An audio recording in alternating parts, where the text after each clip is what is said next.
денес сме тука да ве информираме дека градежните зафати кои што во последниот период ги гледате во централното градско подрачје представуваат реконструкција на една од главните транзитни линии со диаметар фит 300, особено од причина што градоначалникот на општина Плеб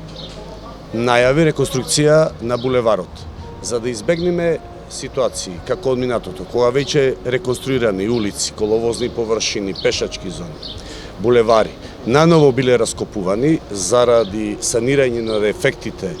поврзани со водоводната мрежа на јавното комунално предпријатие. Овој пат навремено ја променуваме оваа транзитна линија која иначе е инсталирана во Плеб во 1952 година, значи е стара 67 години. Бевте сведоци пред неколку месеци на дефект точно на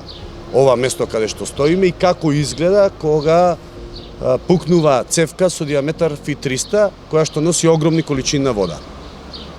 Дополнително сакам да кажам дека веднаш откако ќе почнат зафатите за реконструкција на булеварот, ќе биде инсталирана секундарна линија со помал диаметар која ќе ги прифати кујчните приклучоци кои што во овој момент се поврзани со главната транзитна линија што не е според европските стандарди. Планираме со активностите да завршиме навремено пред почнување на големата манифестација Пивофест, за да овозможиме слободно движење на возила и граѓани практично кои ќе бидат посетители на таа манифестација. И на крајот сакам да му посакам успех на градоначалникот на општина Плеб господинот Илија Јовановски во реализација на вредниот проект реконструкција на булеварот, кој што навистина треба да го смени лицето, да го разубави центарот на нашиот град.